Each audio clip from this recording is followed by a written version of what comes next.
ова издание. Вонредна состојба во Минеаполис поради насилните протести поттикнати од смртта на афроамериканец при полициско апсење. Доналд Трамп потпише извршна наредба за контрола и ограничување на социјалните мрежи. Пандемијата сериозно влијае на менталното здравје. Како да се остане присебен при зголемен стрес и анксиозност? Останете со нас, ќе ви кажеме повеќе. Поздрав од Вашингтон, ова е Ньюсфлеш на Гласот на Америка на македонски јазик, а јас сум Никола Крстик. Почнуваме веднаш со најновите вести. Градоначалникот на Минеаполис изјави дека градот е во шок и болка, но дека грабежите и палењата се неприфатливи. Полициската станица е меѓу објектите кои изгореа откако полицајците и пожарникарите се повлекоа пред насобраните демонстранти кои фрлаа со камења и шишиња. Во градот е прогласена вонредна состојба, а припадници на националната гарда се активираат на барање на гувернерот. Протестите избија откако афроамериканец почина за време на апсење кога еден од службениците клекна на неговиот врат.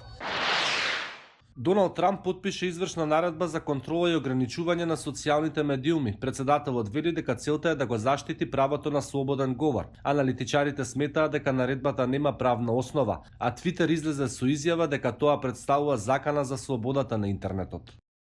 Коронавирусот влијае и на менталното здравје. Многумина се соочуваат со стрес и со вознемиреност, а се повеќе терапевти нудат сеанси и преку интернет. Известува Деана Мичел. Поради пандемијата на COVID-19, затворени се и сесиите за терапија, принудувајќи дел од луѓето кои се соочуваат со невработеност или друг вид на стрес да бараат помош преку интернет. Заедно со 30 на колеги бевме на виртуелен состанок кога шефот ни кажа дека агенцијата се затвора. Беше многу травматично. Знаев дека треба со некого да зборувам за мојата анксиозност. Самиот не сум во состојба со тоа да се справам. Речиси половина од возрастните во САД пријавиле дека чувствуваат анксиозност и стрес. Вирусот се одразува на менталното здравје, покажа неодамнешна анкета на фондацијата Кајзер. Социјална изолација, осаменост, сето тоа влијае. Најтешкиот удар го чувствуваат постарите луѓе кои живеат сами, децата и тинеџерите, и кај оние кои одговараат на ургентни повици. Многу терапевти за ментално здравје сега нудат онлайн здравствени услуги. Од неодамна се префрливме на телездравствени и виртуелни посети. Многу сме зафатени. Терапевтката Джули Кутели вели дека користи телетерапија со деца пациенти, кои исто така доживуваат зголемена анксиозност. Комуникацијата е она што не прави луѓе и го креира нашиот живот. Пријателите, заедницата, училиштето, нашата работа, нашите роднини. Се е намалено. Вонг вели дека нејзините виртуелни сесии со терапевт помагаат. Не би била толку отворена за ваква помош пред епидемијата. Сакав лично да разговарам со физичко присуство, но сега не чувствувам потреба повторно да одам во канцеларија за тоа. Преку интернет комуницирам со терапевт, кој е многу позитивна личност и ми даде многу алатки што помагаат во овој период. Но не секој има интернет или пак се чувствува пријатно да зборува за себе на овој начин преку интернет, особено по старите, вели Шмидт, и може да биде скапо, дури и со осигурување.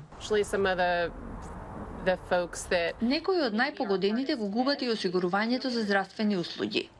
Постојат и неколку бесплатни групи за поддршка достапни на интернет, како што е групата на Facebook наречена Бесплатна група за поддршка на лица со анксиозност поради коронавирусот.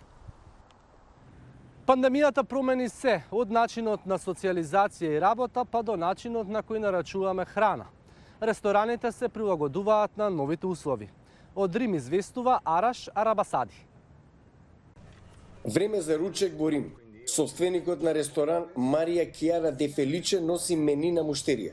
Ке мора да нарача без да ги користи рацете. Повеќето муштерии го поздравуваат новиот начин за да го погледнат менито. Срекни се. Некои се изненадени или зачудени на почеток, но подоцна сваќаат дека е лесно. Муштеријата Стефано Прати го скенира Quick Response и менито од ресторанот може да го види од неговиот мобилен. Тој натаму вербално нарачува, но е избегнат физичкиот допир со менито и ризикот за ширење на COVID-19. Добра вест за Прати. Finalmente dopo 2 mesi e mezzo di Конечно, по 2,5 месеци во карантин, јас сум во ресторан. Ми се допаѓа. Ако може да имате и оброк, уште подобро. Собственичката Марија Де Феличе се надева дека ова е само еден чекор кон враќање на состојбата пред пандемијата. Мислам дека сите сакаме да се вратиме кон начинот на живот каков што беше порано. Се надевам со текот на време, муштериите ќе возвратат со поголема доверба за екстремните мерки за безбедност што ги преземаме. Како дополнување на заштитните маски за готвачите и дигиталните менија, собственичката Марија го преполови бројот на маси за седење. А кога ќе си заминат муштериите, персоналот ги дезинфицира сите маси и столови. И во најтешките мигови, њујорчани уште еднаш докажаа колку го сакаат својот град. Њујорк на Френк Синатра се изведува секоја вечер на улиците, на балконите, на прозорците, како дел од активностите за изразување поддршка на здравствените работници. Компилацијата ја направи Олга Терекин. Ве оставам да уживате со неофицијалната химна на Њујорк и ви посакувам пријатен викенд. Секако, чувајте се.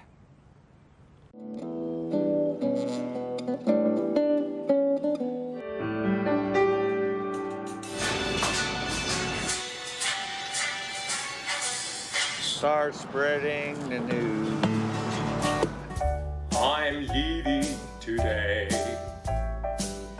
I want to be a part of it.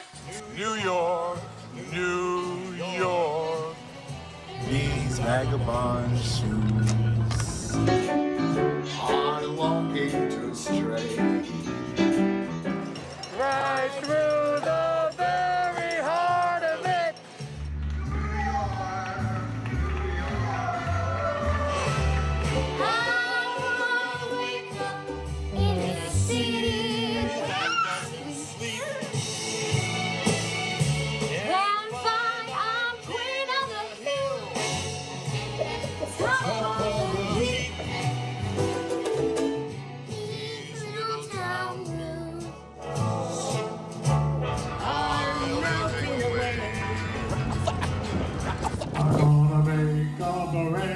Start of it.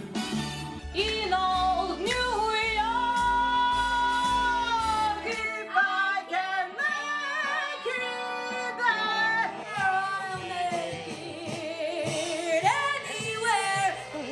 It's up to you. New York. New York. Bum, bum, ba-da-dum, bum.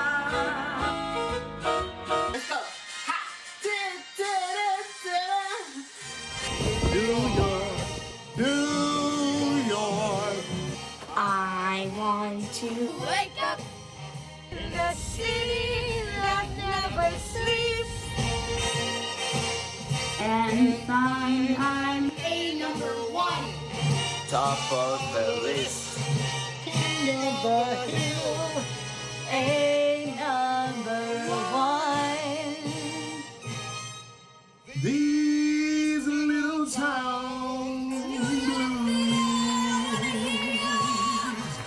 I'm melting away. I'm gonna make a brand new start of it. In old New York.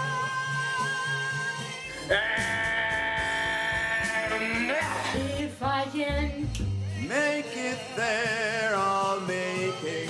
We're gonna make